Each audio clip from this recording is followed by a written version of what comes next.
Okay, I've got a small 12-inch or 30 centimetre thicknesser, and the problem is that when I'm feeding long timbers through there, that the weight when it comes off the end, well, it does it anyhow because there's springs inside where the planers are, but it actually moves a fair bit, and I get these funny cuts in the end of the timber, which I'll show you, and I'm going to fix that problem now. Okay, when I'm running these bigger timbers through my thicknesser, when most of it's gone through, the last bit you get like a bit of a jump, and you get this little ridge cut out like that. So what I'm going to build is something that's going to go inside my thicknesser, that'll be inside the thicknesser, and go on either side. I can leave most of it on the other side if I like.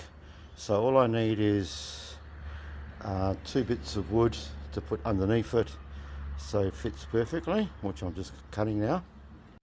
So I need to cut this timber down so that it just fits underneath. So I just mark it under there,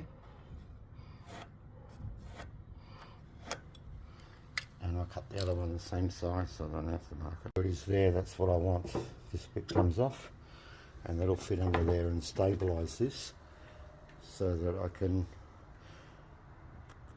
get a better result out of longer bits of timber on my thicknesser.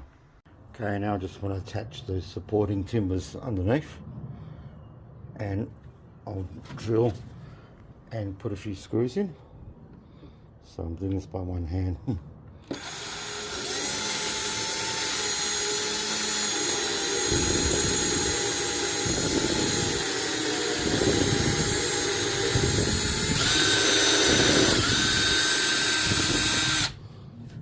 Okay, I'll put 3 screws on either end, and then I'll have a nice long flat surface. When I want to take it apart, I'll have to remove the screws from one end so I can take it out. Okay. So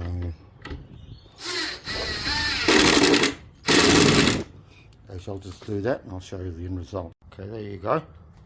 I'll put 3 screws at either end. Make sure that you countersink them ever so slightly.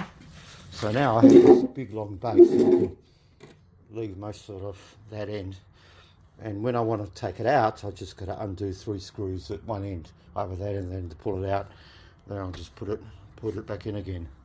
So it's a reusable thing.